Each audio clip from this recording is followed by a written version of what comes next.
إن الحمد لله نحمده ونستعينه ونستغفره ونعوذ بالله من شرور أنفسنا وسيئات أعمالنا. اللهم صل على محمد وعلى آل محمد. رب اشرح لي صدري ويسر لي أمري واحلل عقدة من لساني يفقهوا قولي. رب زدني علما. أعوذ بالله من الشيطان الرجيم. بسم الله الرحمن الرحيم. الحمد لله رب العالمين الرحمن الرحيم مالك يوم الدين. إياك نعبد وإياك نستعين.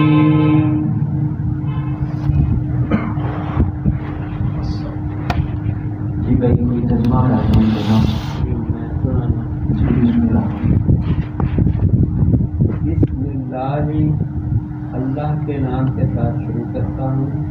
الرحمن جو نہایت مہربان، الرحیم اور نہایت رحم کرنے والا. تمام حمد و تعریفات باللہ اللہ کے لیے ہیں. عالمین جو پالنے والا ہے تمام جہانوں کا. الرحمن نہایت مہربان، الرحیم اور نہایت رحم کرنے والا ہے. مالک یوم الدین مالک ہے یوم آخرت کا، یوم حساب. ماشاء اللہ جی سب بھائیوں کو یاد ہے نا ماشاء اللہ. حسن بھائی سنائیں گے یہ کرتے ہیں. الرحمن الرحیم مالک یوم الدین ترجمہ. الرحمن الرحیم جو نہایت مہربان نہایت رحم کرنے والے ہیں. مالک یوم الدین مالک ہیں حساب کے دن کے، آخرت کے دن کے. مالک ہے قیامت کے دن کا، بدلے کے دن کا، آخرت کے دن کا. ٹھیک ہے جی ماشاء اللہ. خالی بسم اللہ الرحمن الرحیم. ایاک نعبد و ایاک نستعین. تھوڑا ہی دیکھو جب کوئی ساتھی اور آنا چاہے تو اس کے لیے کھول دیا کریں جگہ. تفسحوا فی المجالس یفسح اللہ لکم. تم دوسروں کے لیے کشادہ ہو جاؤ، اللہ تمہارے لیے کشادگیاں پیدا کر دے. ایاک نعبد و ایاک نستعین. اس آیت کی بڑی عظمت ہے. مفسرین لکھتے ہیں کہ سارے قرآن کا خلاصہ سورۃ الفاتحہ ہے اور سورۃ الفاتحہ کا خلاصہ یہ آیت ہے ایاک نعبد و ایاک نستعین. اور اس آیت میں بندے کی ساری زندگی کا مقصد بیان کیا گیا کہ عبادت جب تک زندہ رہنا ہے کس کی کرنی ہے؟ اللہ تعالیٰ کی. اور زندگی میں مشکلات مسائل آتے رہنے ہیں، مدد کس سے مانگنی ہے؟ اللہ تعالیٰ. عبادت اور مدد کے بغیر کوئی چارہ نہیں ہے. ترجمہ بعد میں پہلے عبادت کا مفہوم سمجھ لیں. یہ جو آیت ہے نا، یہ آیت اس لحاظ سے بھی بڑی عظمت والی ہے. جب بندہ پڑھتا ہے نا سورۃ الفاتحہ، بندہ کہتا ہے الحمدللہ رب العالمین. اللہ فرماتے ہیں حمیدنی عبدی، میرا بندہ میری تعریف کر رہا ہے. الحمدللہ کہا ہے نا، تو اللہ تعالیٰ اس کا مطلب یہ ہے کہ سورۃ الفاتحہ پڑھنے والے کی طرف اللہ پوری توجہ کرتے ہیں اور اس کے ایک ایک آیت کا جواب دیتے ہیں. الحمدللہ رب العالمین بندے نے کہا، اللہ تعالیٰ فرماتے ہیں حمیدنی عبدی، میرا بندہ میری تعریف کر رہا ہے. بندہ کہتا ہے الرحمن الرحیم. اور اس کا ایک مطلب یہ بھی سمجھ آتا ہے کہ یہ سورت جو ہے نا آرام آرام سے پڑھنی چاہیے. رک رک کے ایک ایک آیت کر کے پڑھنی چاہیے. نبی علیہ السلام ایسے ہی پڑھا کرتے تھے. ایکو سوال جی ساری پڑھ جانا، تو یہ بھی کوئی اچھا انداز نہیں ہے۔ الرحمن الرحیم بندہ کہتا ہے، اللہ فرماتے ہیں اسنا علی عبدی، میرا بندہ میری شان بیان کر رہا ہے۔ پھر بندہ کہتا ہے مالک یوم الدین، اللہ فرماتے ہیں مجدنی عبدی، میرا بندہ میری بزرگی بیان کر رہا ہے۔ جب اس آیت پہ پہنچتا ہے نا ایاک نعبد و ایاک نستعین، اللہ فرماتے ہیں ھذا بینی و بین عبدی، یہ آیت میرے اور میرے بندے کے درمیان ایک معاہدہ ہے۔ ایک بندہ اقرار کر رہا ہے اور اس کے بدلے میں میں اس کا جواب دے رہا ہوں۔ اللہ فرماتے ہیں بندہ میرے ساتھ وعدہ کرتا ہے، اقرار کرتا ہے کہ یا اللہ میں تیری ہی عبادت کروں گا جب تک زندہ رہوں گا۔ اللہ تعالیٰ فرماتے ہیں اگر تیرا یہ وعدہ ہے نا، تیرا یہ اقرار ہے، وَلِعَبْدِي مَا سَأَلَ، میرا بندہ مجھ سے جو مانگے گا میں عطا کرتا رہوں گا۔ عبادت شرط ہے۔ نبی کریم صلی اللہ علیہ وسلم کا فرمان ہے، اللہ تعالیٰ فرماتے ہیں یا عبادی تفرغ لعبادتی، اے میرے بندو میری عبادت کے لیے ٹائم نکالو، میں تمہیں مالدار کر دوں گا۔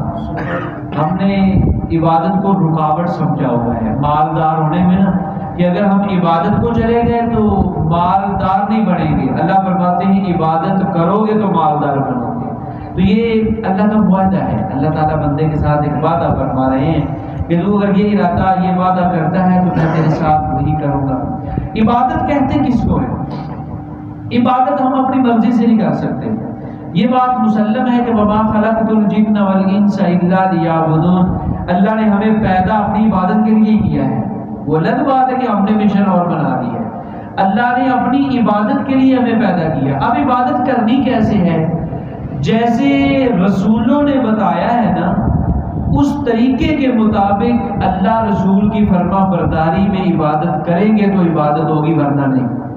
اپنی مرضی کی بندہ 4 رکعتوں کی بجائے 5 رکعتیں کہے میں ہی پڑھنی ہے تو اس کی عبادت قبول نہیں ہے۔ قربانی کے موقع پہ بندہ کہے کہ میں جی اپنی مرضی کا جانور کرنا ہے، اس میں شریعت کے اصول اور نبی علیہ السلام کے بتائے ہوئے طریقے وہ مجھے نہیں چاہیے، تو اس کی وہ قربانی چاہے لاکھوں کی ہو وہ قبول نہیں ہے۔ حج پہ بندہ جائے اور کہے کہ میں نے اپنی مرضی کا حج کرنا ہے، اپنی مرضی سے طواف، افاضہ، مزدلفہ، منا، عرفات جو بھی ہے میں نے اپنی روٹین رکھنی ہے، تو وہ اس کی عبادت قبول نہیں۔ قبول عبادت وہی ہوگی جو اللہ رسول کے بتائے ہوئے طریقوں کے مطابق ہوگی۔ اور اللہ تعالیٰ نے جتنے نبی بھیجے ہیں نا، جتنے رسول بھیجے، سب نے یہی پیغام دیا ہے۔ قرآن پاک میں آتا ہے وَإِلَىٰ عَادٍ أَخَاهُمْ هُودًا قَالَ يَا قَوْمِ اعْبُدُوا اللَّهَ، عاد ہود آئے قوم عاد کی طرف، ہود علیہ السلام، انہوں نے کہا ہے میری قوم اللہ کی عبادت کرو۔ إِلَىٰ ثَمُودَ أَخَاهُمْ صَالِحًا قَالَ يَا قَوْمِ اعْبُدُوا اللَّهَ، قوم سمود کی طرف صالح علیہ السلام آ کے یہی کہتے ہیں میری قوم اللہ کی عبادت کرو۔ وَإِلَىٰ مَدْيَنَ أَخَاهُمْ شُعَيْبًا، وَإِلَىٰ اس طرح اور نبیوں کے اللہ تعالیٰ نے ایسے ذکر فرمائے ہیں، اور نبیوں نے آ کے یہی کہا ہے میری قوم اللہ کی عبادت کرو، اے میری قوم اللہ کی عبادت کرو۔ اور پھر نبی کریم صلی اللہ علیہ وسلم پہ اللہ نے قرآن نازل فرمایا۔ یعقوب علیہ السلام اپنے سارے بیٹوں کو اکٹھا کر کے فرماتے ہیں ام کنتم شہداء اذ حضر یعقوب الموت اذ قال لبنیہ ما تعبدون من بعدی، یعقوب علیہ السلام نے اپنے بیٹوں کو اکٹھا کر کے پوچھا ہے بیٹو جب میں اس دنیا سے چلا جاؤں گا تو میرے بعد تم کس کی عبادت کرو گے؟ وہ کہتے ہیں نعبد الہک و الہ آبائک ابراہیم و اسماعیل و اسحاق الہا واحدا، ابا جان جس رب کی آپ عبادت کرتے رہے ہم بھی اسی کی کریں گے، جس کی ابراہیم، اسماعیل، اسحاق نے عبادت کی ہے ہم بھی اسی کی عبادت کریں گے۔ اسی طرح ابراہیم علیہ السلام اپنے باپ کے پاس یا ابتی لما تعبد ما لا يسمع ولا يبصر، یا ابتی لما تعبد الشیطان، اے ابا جان تم ان کی عبادت کیوں کرتے ہو جو سنتے نہیں ہیں، فائدہ نہیں دیتے، شیطان کی عبادت کیوں کرتے ہو؟ تو عبادت کا مفہوم تمام نبیوں نے سمجھایا ہے۔ عبادت قولی بھی ہوتی ہے، فعلی بھی ہوتی ہے اور عملی بھی ہوتی ہے۔ قولی بندہ زبان سے عبادت کرتا ہے، اللہ کا ذکر کرنا، زبان سے قرآن کی تلاوت کرنا، اذکار میں مشغول رہنا، یہ عبادت ہے۔ فعلی کیا ہے کہ اپنے اعضاء کے ساتھ، جیسے ہم نماز پڑھتے ہیں، قیام، رکوع، سجدہ، ہاتھوں سے خرچ کرنا، ہاتھ سے دینا، بانٹنا، یہ فعل ہے سارے۔ اور عمل کیا ہے کہ بندہ جو ہے اسی طرح خرچ کرتا ہے مال اپنے اللہ کی راہ میں، وہ خرچ کرنا اس کے یہ اعمال ہیں۔ اسی طرح زکوٰۃ ادا کرنا یہ اس کے اعمال ہیں۔ تو یہ ساری عبادات ہیں۔ التحیات ہم پڑھتے ہیں نا، التحیات للہ والصلوات والطیبات، ساری قولی فعلی مالی عبادتیں کس کے لیے ہیں؟ اللہ تعالیٰ کے لیے۔ تو ایاک نعبد کا معنی کیا ہے؟ ایاک کا معنی ہے خاص تیری، خاص تیری معنی کر لیں یا صرف تیری۔ میں نے کل بتایا تھا کہ ایک ایک لفظ کے ملتے جلتے کئی معنی آپ کو ملیں گے، مشکل نہیں ہوگا، جیسے آسان لگے۔ ایاک خاص تیری یا صرف تیری، نعبد ہم عبادت کرتے ہیں، خاص تیری ہم عبادت کرتے ہیں۔ اب دیکھیے بندہ باوضو ہے، مسجد میں ہے، ہاتھ باندھے ہوئے ہیں، اللہ کے سامنے کھڑا ہوا کیا کر رہا ہے؟ وعدہ کر رہا ہے کہ اللہ میں تیرے سوا کسی کی عبادت نہیں کروں گا۔ ہم یہی دعوت دیتے ہیں کہ لوگوں ہم نماز میں اللہ سے وعدے کر کے آئے ہیں، اور بعد جا کے ہم بدل جاتے ہیں، وہ عبادت کا مفہوم بدل جاتے ہیں، عبادت رکوع سجدے ہم کسی اور کے آگے کرنے شروع کر دیتے ہیں، کسی اور کے آگے جھکنا شروع کر دیتے ہیں۔ تو اللہ تعالیٰ سے وعدہ جو ہے اس کو وفا کرنا چاہیے۔ اللہ ہم تیری ہی عبادت کرتے ہیں۔ ایاک نعبد کا معنی جی، ایاک خاص تیری، نعبد ہم عبادت کرتے ہیں۔ یہ سب کو سمجھ آ گیا جی؟ ایاک کا معنی اب صاحب، ایاک خاص تیری ہی، نعبد ہم عبادت کرتے ہیں۔ نعبد ہم عبادت کرتے ہیں، یہ ہم اس لیے معنی کرنا ہے، جو نون ہے نا شروع میں، یہ جمع کا صیغہ ہوتا ہے، جمع میں سارے شامل ہوتے ہیں۔ سورہ کافرون میں آتا ہے نا اعبد لا اعبد، اس کا معنی ہوتا ہے میں عبادت کرتا ہوں۔ یہ جو نعبد ہوتا ہے نا، اس کا معنی ہوتا ہے ہم عبادت کرتے ہیں۔ تو یہ فرق ہے نعبد اور اعبد میں۔ نعبد کا معنی جب کرنا ہے صرف عبادت نہیں کرنا، اس کا معنی ہم عبادت کرتے ہیں، یہ کرنا ہے خاص تیری ہی، نعبد ہم عبادت کرتے ہیں، وَإِيَّاكَ اور خاص تجھ ہی سے، واو کا معنی اور ایاک کا معنی وہی، صرف تجھ ہی سے، خاص تجھ ہی سے، نستعین ہم مدد مانگتے ہیں، ہم مدد چاہتے ہیں، خاص تجھ ہی سے ہم مدد چاہتے ہیں۔ یہ معاشرے میں نا جو مشہور ہے نا کہ فلاں بھی مدد کرتا ہے، فلاں بھی مدد کرتا ہے، فلاں بھی مدد کرتا ہے۔ قرآن نے ہمیں یہ عقیدہ دیا ہے کہ اللہ کے سوا کوئی مدد نہیں۔ یہ جو ہم دنیا میں ایک دوسرے کے کام آتے ہیں نا، ایک دوسرے کے کام آئے، کوئی مجھے یہ چیز میں کہتا ہوں پکڑا دو، اس نے پکڑا دی، تو اس کا مطلب یہ نہیں کہ اس نے میری مدد کر دی۔ مدد ٹھیک ہے، یہ تعاون علی البر والتقوی، قرآن کا حکم ہے کہ نیکی کے کاموں میں ایک دوسرے سے تعاون کیا کرو۔ گھر میں ہے آپ بیگم سے کوئی چیز مانگتے ہیں، وہ لا کے دے دیتی ہے، تو یہ شرک نہیں ہوگا کہ اس سے تو نے مانگ لیا۔ تو بزرگ سے مانگنے سے کیا ہوتا ہے، کسی قبر والے سے مانگنے سے کیا ہوتا ہے، پیر فقیر سے مانگنے سے کیا ہوتا ہے؟ مدد جو ایک یہ ہے ظاہری مدد جو ہم ایک دوسرے کی کر رہے ہیں، ایک مدد وہ ہوتی ہے جو اللہ کے سوا کوئی کر ہی نہیں سکتا، وہ مدد جو اللہ کے سوا کوئی نہیں کر سکتا۔ اس کی مثالیں ہیں، موسیٰ علیہ السلام نے اللہ تعالیٰ سے مدد مانگی۔ کب مدد مانگی؟ جب فرعون کے دربار میں جانے لگے۔ اب موسیٰ علیہ السلام کو پتا ہے کہ یہاں اللہ کے سوا میری کوئی مدد کر سکتا نہیں۔ وہ دنیا کے کچھ کام ایسے ہیں ایک دوسرے سے ہم تعاون کر سکتے ہیں، اور کچھ کام ایسے ہیں جو صرف اللہ ہی کر سکتا ہے اور کوئی۔ یونس علیہ السلام مچھلی کے پیٹ میں ہیں، وہاں انہوں نے کس کو پکارا؟ اللہ تعالیٰ کو۔ کیا عقیدہ انہوں نے ہمیں سمجھایا کہ ایسے کئی مقام ہوتے ہیں وہاں اللہ کے سوا کوئی سنتا نہیں، اللہ کے سوا کوئی مدد کرتا نہیں۔ اسی طرح نبی کریم صلی اللہ علیہ وسلم بدر کے میدان میں ہیں، اور آپ علیہ الصلوۃ والسلام اپنے خیمے میں ہیں، صحابہ صفیں درست کر رہے ہیں۔ ابو بکر صدیق رضی اللہ عنہ نے جا کے دیکھا کہ حضور سجدے میں پڑے ہوئے ہیں، کیا کر رہے ہیں؟ اللہ تعالیٰ سے مدد مانگ رہے ہیں۔ اور سورہ انفال میں اللہ فرماتے ہیں وَمَن نَّصْرُ إِلَّا مِنْ عِندِ اللَّهِ، اللہ کے سوا کوئی مدد کرتا نہیں، صرف اللہ ہی مدد کرتا ہے۔ جب ہم یہ عقیدہ لوگوں کو سمجھاتے ہیں لوگ ناراض ہو جاتے ہیں، دیکھو جی ہن تو ساڈے بزرگاں دی توہین کرن لگ پئے۔ اس میں توہین والی بات نہیں ہے، ہم بتاتے ہیں کہ نبیوں سے بڑھ کے کون ہو سکتا ہے؟ جب نبیوں کو اللہ کی ضرورت ہے تو ہمیں تو پھر کئی گنا زیادہ اللہ کی مدد کی ضرورت ہے۔ تو اللہ تعالیٰ سے مدد مانگتے ہیں۔ ایاکا خاص تیری، نعبد ہم عبادت کرتے ہیں، وَإِيَّاكَ اچھا پہلے ایاکا کا معنی ہے خاص تیری، اور دوسرے ایاکا کا معنی ہے خاص تجھ سے۔ یہ فرق یاد رکھنا ہے. ایاک نعبد خاص تیری ہم عبادت کرتے ہیں، و ایاک نستعین اور خاص تجھ سے ہم مدد مانگتے ہیں.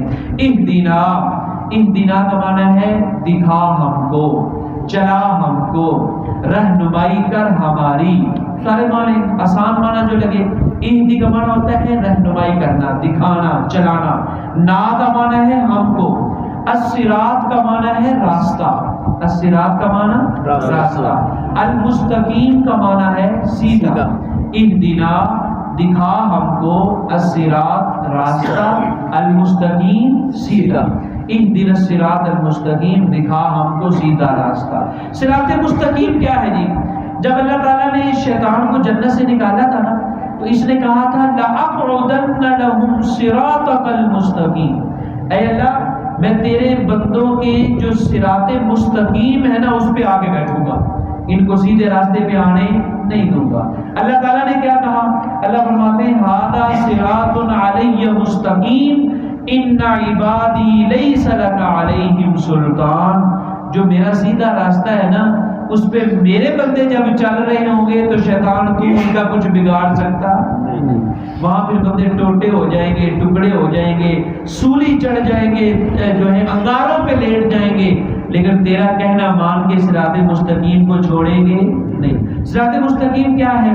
ایک اللہ کی کتاب ہے، ایک نبی کی سنت ہے، بس اس کے علاوہ کوئی صراط مستقیم نہیں ہے. اور اس دعا کو نماز میں پڑھتے ہوئے کوئی معمولی دعا نہ سمجھا کریں، بلکہ دل کی گہرائی سے کہا کریں یا اللہ جو تیرا سیدھا راستہ ہے نا ہمیں اس پہ چلا دے. بندہ باوضو ہو، مسجد میں ہو، جماعت کے ساتھ ہو اور دل سے بندہ کہے کہ اللہ مجھے سیدھے راستے پہ چلا دے، اللہ کی قسم دنیا کے سارے فرقے ہی ختم ہو جائیں گے. سارے میں کون سچا ہے کون جھوٹا ہے. جب بندہ سچے دل سے صراط مستقیم مانگے گا اللہ ضرور عطا کریں گے. نبی علیہ السلام کا فرمان ہے 73 فرقے ہوں گے، سارے کے سارے جہنم میں جائیں گے، صرف ایک فرقہ جو ہے وہ کامیاب ہوگا. وہ کون سا ہوگا؟ جو صراط مستقیم پہ ہوگا. اور صراط مستقیم کیا ہے؟ قرآن اور نبی پاک کا فرمان. بس یہ دو کے علاوہ اگر بندہ کوئی کہے نا کہ مجھے صراط مستقیم کہیں سے مل جائے گا. نبی علیہ السلام نے خط کھینچا زمین کے اوپر، ایک سیدھا، کچھ دائیں بائیں کھینچے، اور آپ نے فرمایا یہ جو سیدھا ہے یہ صراط مستقیم ہے، جو جنت کی طرف جا رہا ہے یہ میرا راستہ ہے.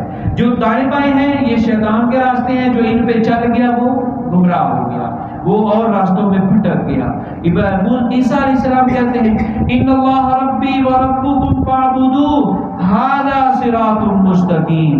عیسیٰ علیہ السلام نے بھی صراط مستقیم کی دعوت دی ہے. سورہ انعام میں اللہ تعالیٰ نے 18 نبیوں کا ذکر کیا ہے.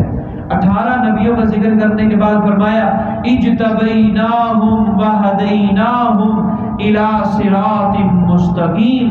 ہم نے ان سارے نبیوں کو کس راستے پہ چلایا ہے؟ صراط مستقیم پہ. ابراہیم علیہ السلام کے بارے میں فرمایا ان ابراہیم کان امۃ قانتا للہ حنیفا ولم یک من المشرکین شاکرا لانعمہ اجتباہ وہداہ الی صراط مستقیم. ابراہیم علیہ السلام اور نبی علیہ السلام کے بارے میں یاسین والقرآن الحکیم انک لمن المرسلین، آگے علی صراط مستقیم. تو اللہ تعالیٰ کو صراط مستقیم ہی پسند ہے اور کوئی راستہ پسند نہیں ہے. تو جب اللہ کو وہ راستہ پسند ہے تو ہمیں مانگنا بھی کون سا چاہیے؟ صراط مستقیم ہی مانگنا چاہیے. صراط مستقیم میں عقیدہ بندے کا ٹھیک ہو، نبی علیہ السلام سے سچی محبت بھی ہو اور آپ کی سچی فرما برداری بھی ہو، یہ ہے صراط مستقیم. فرمایا اہدنا الصراط المستقیم دکھا ہم کو. الصراط کا معنی کیا کرنا ہے جی؟ راستہ. سیدھا نہیں، الصراط کا معنی راستہ، المستقیم کا معنی سیدھا. ایک دفعہ پڑھ لیں، میں پڑھاتا ہوں. ایاک خاص تیری، نعبد ہم عبادت کرتے ہیں، وإیاک اور خاص تجھ ہی سے، نستعین ہم مدد مانگتے ہیں. اہدنا دکھا ہم کو، الصراط راستہ، المستقیم سیدھا. خاص تیری ہی ہم عبادت کرتے ہیں اور خاص تجھ ہی سے ہم مدد مانگتے ہیں، دکھا ہم کو سیدھا راستہ. جلدی سے بھاگنے کی بجائے نا ایک دفعہ پڑھ کے جائیں. دو دفعہ ایک دوسرے کو سنا رہے ہیں، ایک دوسرے کو سنانے کی کوشش کریں، شروع سے ہی پڑھیں الحمدللہ رب العالمین۔